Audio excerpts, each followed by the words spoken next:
Welcome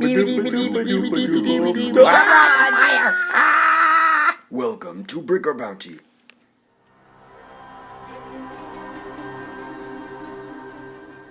Hello fellow YouTubers, this is my Bounty Hunter Assault mock. This has been a 2 weeks in the making. Just the overall story is that I started with this Bounty Hunter Assault ship, and then from there, a week later, it grew into me just building the rest of this. Overall, didn't actually take 2 weeks, more like in the amount of hours, probably like 5 hours, but still pretty cool. That's why I'm showing you guys. The overall story of this is that this bounty hunter is working with the New Republic to go track down another bounty hunter. So basically it's kind of complicated, but as you can see, they're just planning, war planning. That's kind of the entire point, is that they're all just getting ready for war. As you can see, there are multiple bounty hunters just kind of up here maintaining this huge assault ship. This platform right here, just to clarify, is not actually part of the ship. It's just a maintenance platform added there.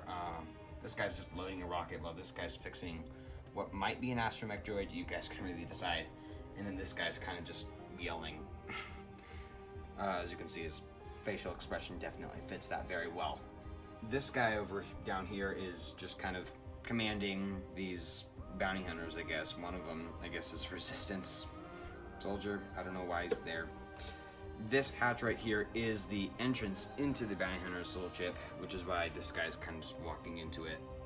This platform over here is basically just cargo platform where they would put cargo boxes after, like, maybe a U-wing would come down. I don't have a U-wing, and I don't have a New Republic or / Rebellion X-Wing, so I just went with the 2013 A-Wing, which may not have been the best decision, since it's not the most accurate, but still it's a pretty good Lego set. So that's why I went with it. Kind of the overall idea is that it's just this mountainous kind of planet. As you can see, there's just a lot of dark bluish gray rockwork, and then there's just this muddy feel that kind of like goes along with it. Overall, this trench, I guess you could call it that. I don't know if it would build up on the other side, since it kind of just cuts off right here, but you guys can really decide that for yourselves. The idea is that this might take place during night, so that's why there's these light posts that kind of like run through. Over here is an oil chamber where they would probably suck the oil out of the planet and then fill it into their ship. They might have a slight problem with that because the oil tube is not actually connected to the ship. That's just a mistake. I forgot to actually put it back once I started the video. But hey, I don't really mind how it looks. That's really just the basic idea of the overall mock. Now we can take a close look at the Bounty Hunter Assault Ship. Alright guys, this is the Bounty Hunter Assault Ship without the mock. As you can see, it basically is the exact same thing. Like the mock, there's nothing that changes it or like changes the view except for that platform that does go on top of the back wheel, I guess. There is the platform right there, so there's nothing complicated. It just clips on like that. There is a guy that normally loads a rocket, and the rocket actually does clip in there, so that's why it's there, not in his hands. Overall, this thing is just full of different like functions and things that can just do a lot of crazy things that kind of make this worth showing. The first thing is the hatch. As you can see, it's just a normal hatch, but it does open and close, and that's, I feel like, what makes it pretty special. Another function is that the cockpit actually turns along. It doesn't turn very well, but it does actually make a full turn around the entire thing.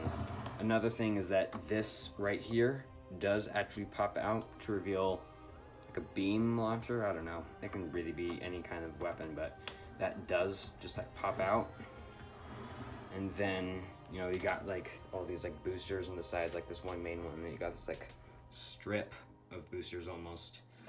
There is a seismic charge, I think that's the name, that's like clipped beneath here. It does easily just clip off. Okay, there you go. So that just comes off the last and final function of this is that lift this up, you can actually see there is this missile launcher that comes out. It doesn't actually launch the missiles because I couldn't really find out a way to do that where it also enclosed into the space, but it still looks really nice. And this thing does have an interior. It's not the best interior I've ever done, but this thing does lift off, and you can see that there's an area where you can put troopers. There's already some blasters that are just clipped to the wall, and several little details on this thing. But aside from that, there's nothing big with the interior. But still just nice to have that where you can actually just play with it, load troopers in it. So after I twist the cockpit back, that's really all. The cockpit itself, it really isn't that accessible. It's closed off. There really would be no way for me to take this off without breaking it, which I don't really like that part of it. But really, by the time I got to the cockpit, I was just bored of building all this and building all this stuff to clip in. I mean, technically this is a Lego cheat because this is actually slightly larger than the distance between this and this, so this is actually slightly spread out. You can kind of see that it's not parallel, so that's unfortunate, but it still works really well. But overall, yeah, that's the overall Bounty Hunter Assault ship. Now let's take a look at the minifigures of this mock. Hello, fellow YouTubers. This is our minifigure review for this mock. This mock has a lot of minifigures, more than I would usually do. So first we'll start off with the minifigures that can be found in other sets, starting with one of the ATSD Raiders. Overall, you guys should be familiar with this minifigure. It comes in a set that's been out for a couple years now. There's nothing special, I guess. He doesn't have a dual-sided face, which is why I'm not going to bother showing you. But overall, that's him, I guess. We probably will go through these minifigures quite quickly. Next is the Resistance ground pilot, I guess. I don't know exactly what name you'd call him, but he's a nice minifigure to have. He came with Poe's X-Wing in the Force Awakens Lego set series. These are two Gamorrean guards. One came in the Rancor pit, the other came in Jabba's palace. Nothing big about them. And then this is, I forgot what you'd call this character, but he's overall just a character that came in Jabba's sail barge. Our next showing is of the least interesting characters by my pick. If you guys don't agree with me, sorry. We are starting with the Rebel pilot Mon Calamari. I just picked this guy least interesting because both pieces of them are just easily found. There's nothing special. Same with this guy. This is the A-Wing pilot suit, just with a different head and different helmet. This is a bit more interesting than the others. I just added an orange belt. I kind of ran out of orange, and I guess you do a green belt or a white belt for this guy. But I kind of ran out, so that's why this guy's just a bit higher than the others. This guy's mostly in there only because he's kind of weird looking. I don't think he's interesting. He's just weird, random colors. This guy's, I don't know, a bit more interesting. I almost wanted to put him in the more interesting, but then I'm like, I guess he really doesn't have that much of a good quality to him. Next is just a maintenance dude. As you can see, he does have a rocket in his hands. We are now moving to the slightly more interesting characters, starting with the Assault ship pilot. He kind of has just this nice little suit.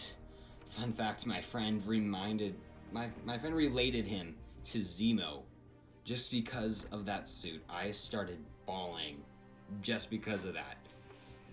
Only because his head is nothing like that. Anyway, aside from that, the next character is kind of just using the Superman with the red eyes. I actually have 3 minifigures like that. He kind of just has a weird body. He almost wound up over there, but I mean, he looks cool. Same with this guy. Nothing special. He has a Hydra outfit, 2 guns, and then again the red eyes. This guy is one of the maintenance dudes. As you can see, his facial expression does show screaming. This guy is using multiple Marvel elements, including Hawkeye's torso and Hank Pym's Ant-Man helmet.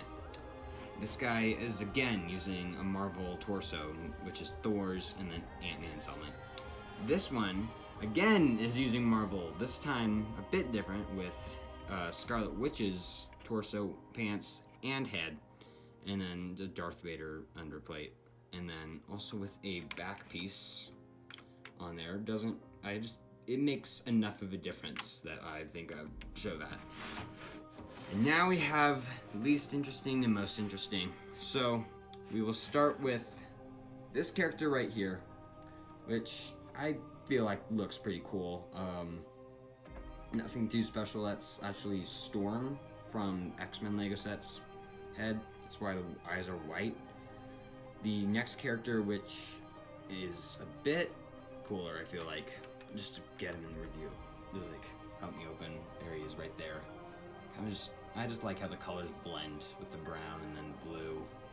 He has the legs that kind of look like Jango Fett's legs. He just looks like a bounty hunter. After that, we have kind of like a Star Wars Winter Soldier-ish dude. He clearly just looks evil, which is why I love this character. Next, kind of just, this dude almost went in the already character pile, but he had enough changes that kind of made him seem a bit better. Because originally this is one of the Jakku Unkar's Thugs characters, but he just had enough modifications to add him into new minifigures. So now the third most interesting minifigure. This is just for meme's sake. He just has goggles. I mean, what's more meme-like than that? And then, of course, he does have the orange belt. The goggle technique, this doesn't actually clip in. This is like a Lego cheating. This kind of just is like slightly stretched out just to fit that helmet. Anyway, second most interesting minifigure is actually the second in command over this dude. But this guy, I just like how he looks with the blending of dark gray and silver, and then with just black helmets. Kind of has what could be a jetpack or maybe just a gas tank. He just looks pretty cool. And then finally, we have the lead bounty hunter, which, even being the main character, he also is the most interesting with the blending of colors on him. He has multiple capes with kind of like what on the back of his cape you can see that's like a bounty hunter symbol. The same symbol is on his custom helmet, along with just a lot of custom work drawing on it. He has another bit of cloth that kind of overlaps the helmet, which just looks amazing. This dude just totally deserves first best just minifigure of all time in this mock. Anyway, that is our minifigure mock review, that is. Hope you guys enjoyed this mock review. Come back next week, or maybe in a couple weeks for the next mock. There is no for sure